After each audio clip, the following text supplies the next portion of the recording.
You are welcome in my YouTube channel Study Zone by ZD Sir.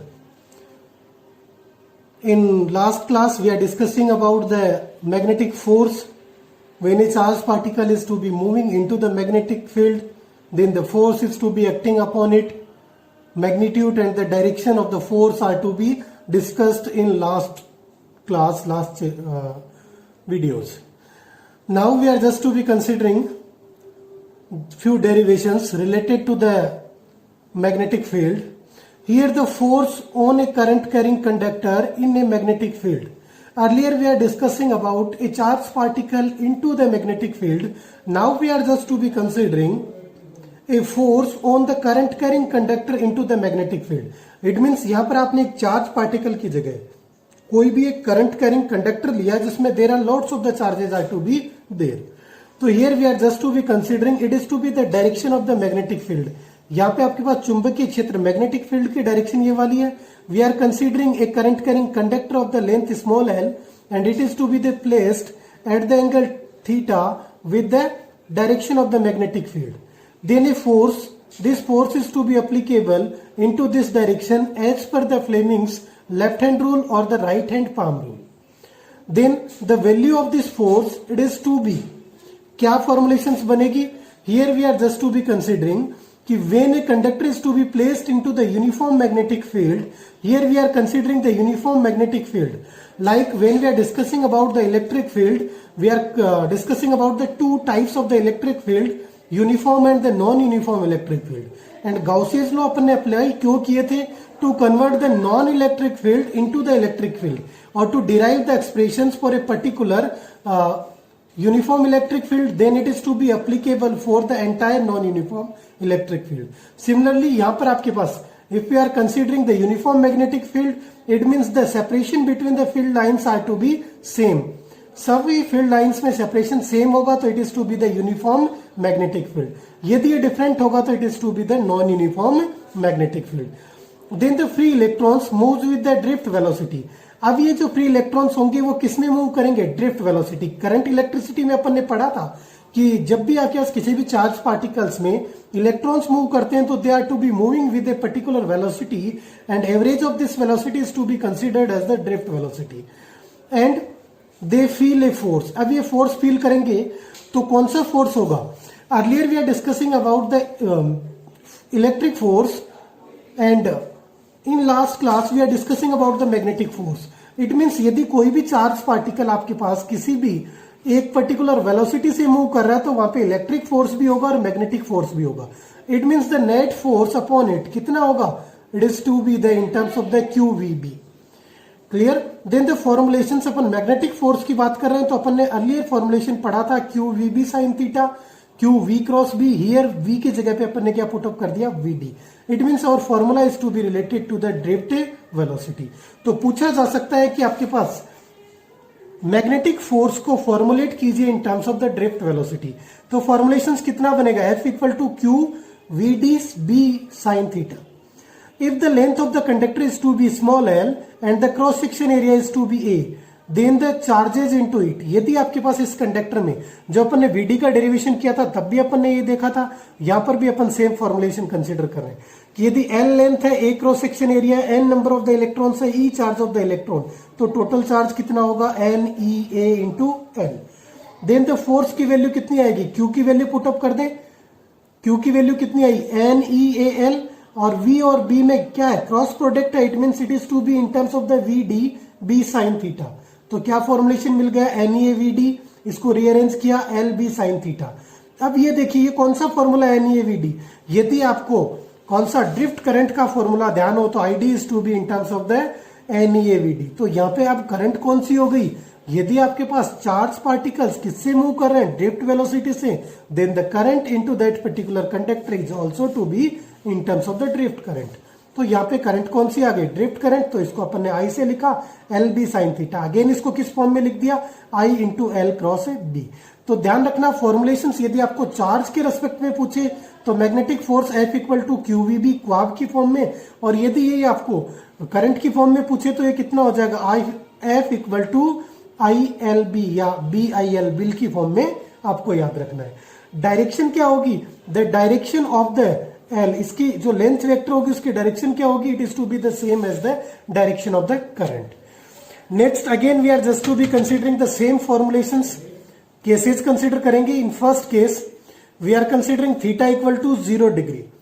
तो यदि theta 0 है तो again sine 0 it is to be equal to 0, then F equal to IBL sine 0 equal to 0. तो then conductor आपके पास क्या होगा, rest में होगा. इसका मतलब जो आपने कंडक्टर को प्लेस किया था इनटू द मैग्नेटिक फील्ड, यदि आपने उसको मैग्नेटिक फील्ड की डायरेक्शन में प्लेस किया तो वो मूव नहीं करेगा, it is to be at the rest. But आप यदि चार्ज रख करते थे तो चार्ज भी किस में रहता था, रेस्ट में, because the magnetic force it is to be 0. Next theta equal to 90 degree पर, then again force is to be maximum. Last में फोर्स क्या आया था, QVB की फॉर्म में, तो वहां पे क्वाफ बन रहा था QVB, यहाँ पे क्या बन जाएगा, बिल BIL या फिर ILB. तो 90 डिग्री पे फोर्स मैक्सिमम होगा और 0 डिग्री पे क्या होगा, आपके पास force is to be minimum. तो ये आपने देखा कि जब अपन किसी भी करंट कैरिंग कंडक्टर को मैग्नेटिक फील्ड में रखा तो उस पर फोर्स कितना होगा. Here we are just to be considering the another derivations. It is to be important for the board examination point of view, both for the CBSE as well as RBSE. RBSE 2017 में पूछा था, CBSE ने 16 में पूछा था. तो ध्यान रखना, ऑब्जेक्टिव में भी कई बार क्वेश्चंस कॉम्पिटिशन्स में डायरेक्टली पूछे जाते हैं. किस तरीके से पूछे जाएंगे, if the current is in the parallel wires. यहाँ पे आपने दो पैरेलल वायर्स कंसिडर किए हैं. यदि करंट सेम डायरेक्शन में, then they are to be attractive nature. It means that these current carrying conducting wires are to be attracting to each other. यदि दोनों में सेम डायरेक्शन में करंट फ्लो हो रही है तो वो एक दूसरे को अट्रैक्ट करेंगे. If the directions of the current are to be opposite, then they are to be in repulsive nature. It means they are to be repelling to each other. तो कुछ ऐसी फॉर्मुलेशन बनेगी. तो कंपटीशन पॉइंट ऑफ व्यू से सीधा पूछा जा सकता है कि if we are having the two current carrying conducting wires and the current flowing into the same directions, then the force between them, it is to be the attractive force. If it is to be the opposite direction, then the force is to be the repulsion force. अब अपन इसके लिए derive करते हैं the expressions of the force, और इस चीज को कि दोनों में फोर्स इक्वल होगा या डिफरेंट होगा, और वो होगा तो किस तरीके से होगा. Here we are just to be considering the two wires PQ and the RS, two parallel wires. Parallel, it means the separation between them are to be constant. D, it is to be the distance between the PQ and the RS. It is to be the distance between both the wires. Here the D is to be constant. Next the I1 and I2. It is to be the current into the first wire I1, current into the second wire RS. It is to be the I2. Next here we are just to be calculating the magnetic field B by the PQ on RS. ध्यान देना, जैसे अपन charge particles पे बात कर रहे थे कि एक की वजह से दूसरे पे फोर्स लगेगा, तो यहां पर भी यदि करंट फ्लो हो रहा है, it means the flow of the charges है, तो उसकी वजह से एक पे दूसरे पे फोर्स लगेगा इन terms of the magnetic force. तो ये जो फोर्स होगा, हियर अपन किसकी, मैग्नेटिक फील्ड की बात कर रहे हैं. किसकी वजह से, जैसे अपन ने इलेक्ट्रिक फील्ड कैलकुलेट करते थे due to particular a charge upon the another charge, वैसे अपन यहाँ पे कैलकुलेट कर रहे हैं magnetic field by the PQ on RS, की RS पर PQ की वजह से कितना मैग्नेटिक फील्ड जनरेट हुआ. तो उसके लिए अपन क्या कर रहे हैं, इसको B1 को किस फॉर्म में लिख रहे हैं, it is to be formulated in terms of the B equal to mu naught I upon 2πD. Exactly जब अपन आगे बायो सावर्ट लॉ पढ़ेंगे उसमें अपन पढ़ेंगे कि मैग्नेटिक फील्ड की फॉर्मुलेशन कैसे बनती है for the current carrying wire. तो अपन डायरेक्टली यहाँ पे फॉर्मुलेशंस को आप एक बार लर्न रखें, जब अपन आगे डिस्कस करेंगे तो अपन उस चीज को डिस्कस कर लेंगे. B1 इसका मतलब फर्स्ट वायर की वजह से सेकंड पे कितना आपके पास लग रहा है. तो फर्स्ट का मैग्नेटिक फील्ड करंट I1 था, तो इसकी वजह से क्या बनेगा, B1 म्यू नॉट. इंपैक्ट किसका आएगा, I1 का 2π इंटू डी. तो क्या होगा, वो सर्कुलर पाथ में कहीं ना कहीं मूव करेगा, तो 2πr की जगह क्या आ गया, 2πd. Next the force F2. Force यदि आपको फोर्स कैलकुलेट करना है तो अगेन फॉर्मुलेशन क्या था, इन terms of the I into L cross B. अब यहाँ पे देखिए F2 फोर्स, सेकंड वाले वायर पर फोर्स कैलकुलेट करना है तो करंट कौन से की काम आएगी, सेकंड वाले की. That's why we are considering the I2. Next the L, both the wires are to be having the same length, तो अपन ने L रखा, but there magnetic field are to be different because the current is to be, magnetic field is to be directly proportional to current. I different है तो B भी different होंगे. That's why अब effect magnetic field किसकी वजह से generate हुआ, due to first wire. That's why we are considering the B1. तो फॉर्मुलेशंस कितना बन गया, परपेंडिकुलर है, इट मींस मैक्सिमम होगा इन terms of the I2 B1 into L. B1 की वैल्यू पुटअप की तो क्या फॉर्मुलेशन बन गया, mu naught I1 I2 L upon 2 pi D. तो here the force per unit length, ये तो फोर्स आ गया किस पे, टोटल एंटायर एल लेंथ पे। तो पर यूनिट लेंथ आपको कैलकुलेट करना है, then force is to be divided with the length. तो अपन ने फोर्स को लेंथ से डिवाइड किया, mu naught I1 I2 upon 2 pi D. Clear, L से एल कैंसिल आउट हो गया तो mu naught I1 I2 upon 2 pi D बच गया। Next we are just to be considering the magnetic field B on P Q by the R S. It means अब अपन first wire पे second की वजह से देख रहे हैं। तो अगेन B2 की फॉर्मुलेशन ध्यान देना, यदि एक अच्छे से आता है तो दूसरा बहुत इजीली। जहां पे आपने 1 था वहां पे इधर 1 था तो इधर 2 होते, इधर भी क्या हो जाएगा 2 हो जाएगा, mu naught I2 upon 2 pi D. Next अपन फॉर्मुलेट करेंगे F1 को, तो जहां पे 2 था वहां पे 1 आया, तो जहां पे 2 था वहां पे 1 आ जाएगा। या फिर कॉन्सेप्ट की टर्म्स में देखें तो F1 1 पे फोर्स लगेगा तो उसको किसकी वजह से, करंट तो कौन सी आएगी, फर्स्ट वाले की, मैग्नेटिक फील्ड कौन से का आएगा, सेकंड वाले का। अगेन परपेंडिकुलर है, मैक्सिमाइज होगा I1 L इंटू B2 की वैल्यू पुटअप की तो mu naught I1 I2 into L upon 2 pi D. Again force per unit length ये अपन ने कैलकुलेट किया F1 अपॉन L, तो क्या बना, mu naught I1 I2 upon 2 pi D. Equation 1 and 2 दोनों से क्लियर है, F1 upon L equal to F2 upon L, they are to be equated by mu naught I1 I2 upon 2 pi D. It means the force per unit length in both the wires are to be same. Next special case की बात करें, if we are considering the I1 I2 equal to 1 ampere and D equal to 1 metre, then formulations कितने मिलेगी, I1 I2 1 रखा, D को 1, तो it is to be equated by mu naught upon 2 pi. अब इसकी वैल्यू कैलकुलेट करने के लिए अपन ने इसको 2 से मल्टीप्लाई किया, 2 से डिवाइड किया, तो म्यू नॉट अपॉन 4 पाई की वैल्यू कितनी होती थी, क्या फॉर्मुलेशंस थी, 4 इंटू 4 इंटू 10 टू पावर 7 की फॉर्म में, -7 की फॉर्म में। तो अब 2 से 2 कैंसिल आउट हो गया, वैल्यू क्या मिल गई, 2 इंटू 10 टू पावर -7। यूनिट क्या होगी, फोर्स की यूनिट न्यूटन होती है, लेंथ की मीटर, तो newton per metre. It is to be the definition of the ampere. तो आपसे पूछा जा सकता है define the ampere in terms of the magnetic force. तो एम्पियर को जब अपन बेसिक करंट की डायरेक्शन, करंट की बात करते हैं, वहां से भी डिफाइन कर सकते हैं। फॉर्मुलेशंस क्या बनता था, I equal to Q upon T, but यहाँ पे आपको मैग्नेटिक फील्ड के रेस्पेक्ट में पूछे तो आपके पास 1 एम्पियर की डेफिनेशन क्या होगी, when the 1 ampere current is to be flowing into the wires, they are to be separated by the 1 meter, then the force per unit length into that particular wire, it is to be equated by 2 into 10 to power -7। यदि force इतना है तो उसमें current की value कितनी होगी, 1 ampere होगी। It means if we are having the 2 parallel wires, then the force between them or the force per unit length for the parallel wire are to be 2 into 10 to power -7 Newton per meter, then the current into them it is to be the 1 ampere। तो ये आपके पास किसकी definition हो जाएगी, it is to be the definition of the 1 ampere. Next we are considering the another important topic for the exam point of view. Here we are just to be discussing about the cyclotron. Cyclotron important है, कई बार आपके पास exams में पूछा गया है। Cyclotron, it is a electromagnetic device. It means it is to be just to be working upon the electromagnetic effect of the current or the magnetic effect of the current. इसको अपन किस लिए use करते हैं, use to accelerate the positive charge particles. It means आपके पास कोई भी positive charge particle जो मैसिव पार्टिकल्स है, जिनका मास ज्यादा है, जो नॉर्मली फोर्स से मूव नहीं कर सकते, उनको आपको एक्सिलरेट करने के लिए we are just to be design a device in terms of the cyclotron. For examples, for protons, for neutrons, for alpha particles, because the mass of the proton is to be greater than the mass of the electrons, it means it is to be the massive as compared to the electrons।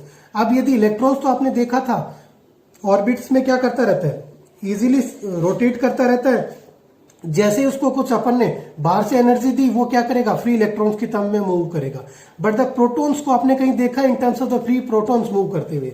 That's why इस तरीके के charge, positively charge particles को कि जो massive है, उनको आपको कहीं भी यदि एक्सेलरेट करना है, मूव करना है, तो we are required a special type of the device and this electromagnetic device is to be known as the cyclotron.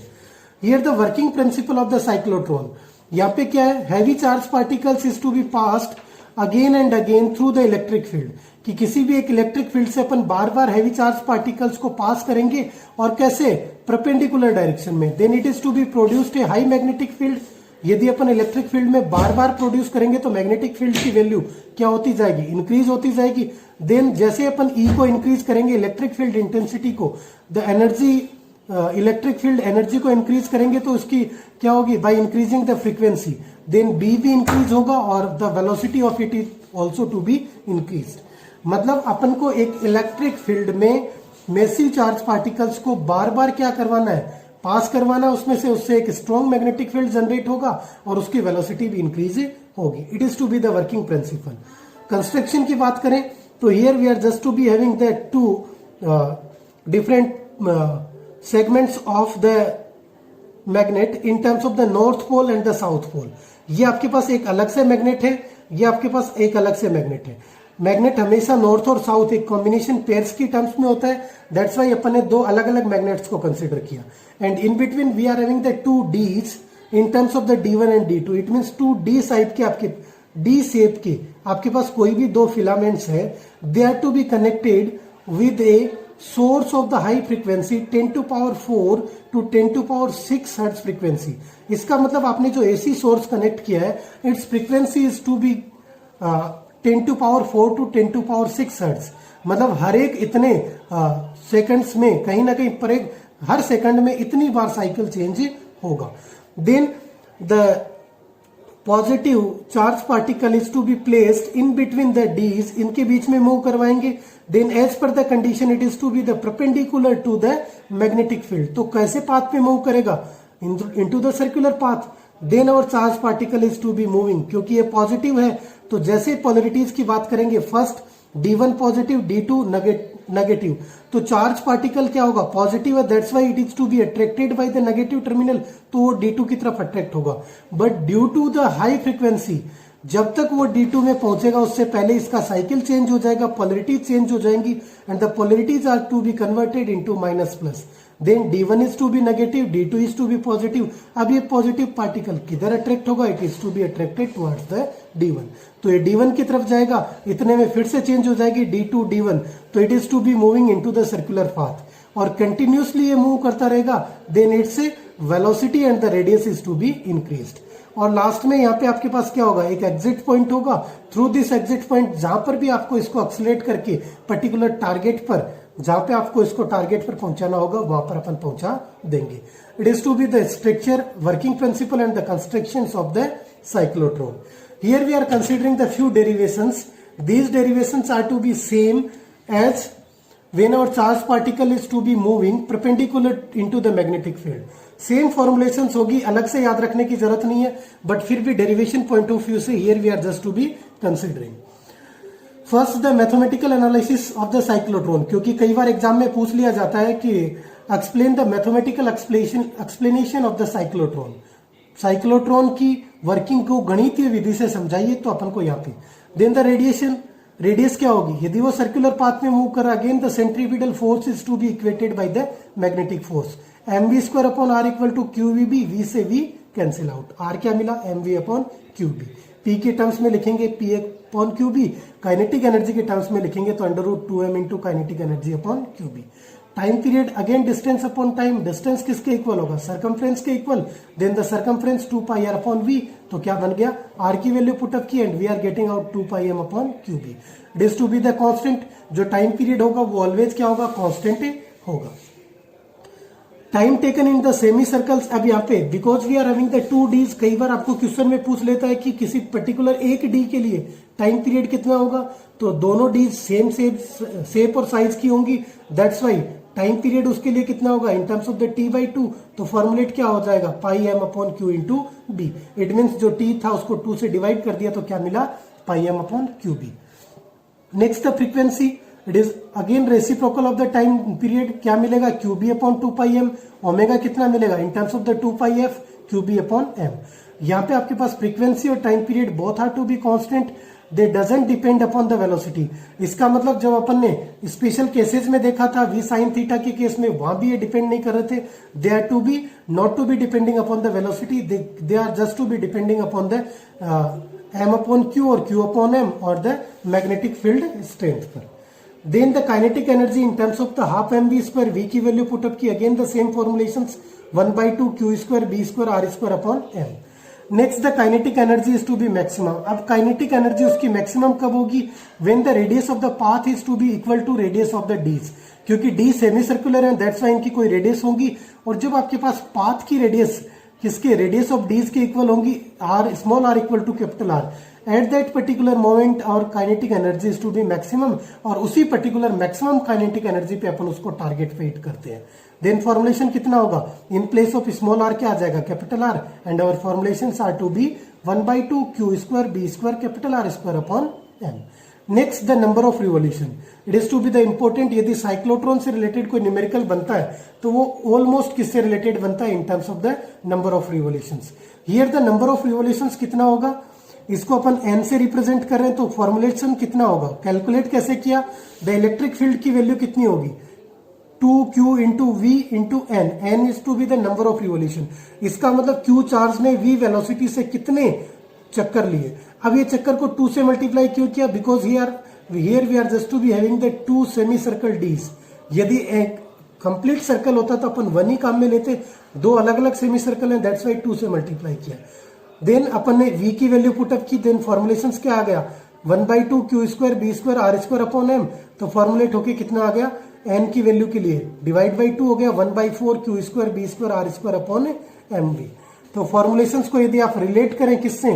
Kinetic energy से, तो ये फॉर्मुलेशंस आपके पास Q square B square R square into Q किसकी value आ जाएगी? Upon M. ये जो वैल्यू आ जाएगी ये तो किसकी आ जाएगी? आपके पास काइनेटिक एनर्जी की 1/2। तो अपन किस फॉर्मेट में रख देंगे? एक तो आपके पास कितना होगा?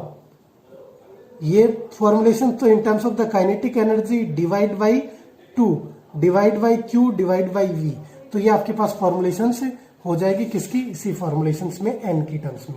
जब काइनेटिक एनर्जी दे रखी है तब ये फॉर्मुलेशंस, जब आपको चार्ज और मैग्नेटिक फील्ड एंड वेलोसिटी दे रखी है तब आपको ये वाला फॉर्मुलेशंस यूज करना है। Now we are just to be considering the limitations of the cyclotron. अब इसकी भी कुछ लिमिटेशंस थी। First limitation, accelerated only the heavy positive particles. It mean cyclotron केवल पॉजिटिव पार्टिकल्स को एक्सीलरेट करता था। It is not to be considerable for the negative charge particles. Negative के लिए नहीं था, दैट्स वाई इलेक्ट्रॉन्स न्यूट्रॉन्स इनको अपन एक्सीलरेट नहीं कर सकते थे। रीजन इलेक्ट्रॉन्स को क्यों नहीं करते थे? Due to the less mass, क्योंकि इलेक्ट्रॉन का मास इतना कम होता था, तो वो क्या होगा एग्जैक्टली जब भी अपन थ्रो आउट करेंगे तो एग्जैक्टली इसके अकॉर्डिंग टारगेट को हिट नहीं करेगा।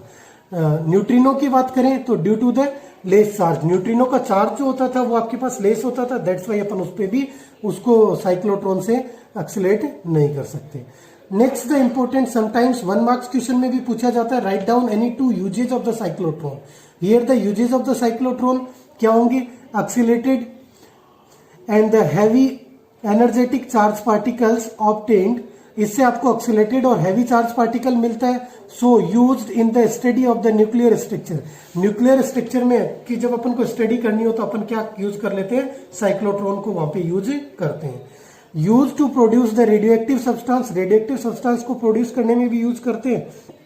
Next, used in the improving the properties of the solids, कि जब भी अपन को जो सॉलिड्स पार्टिकल्स है उनकी प्रॉपर्टीज को इंप्रूव करने के लिए अपन इसको यूज करते हैं।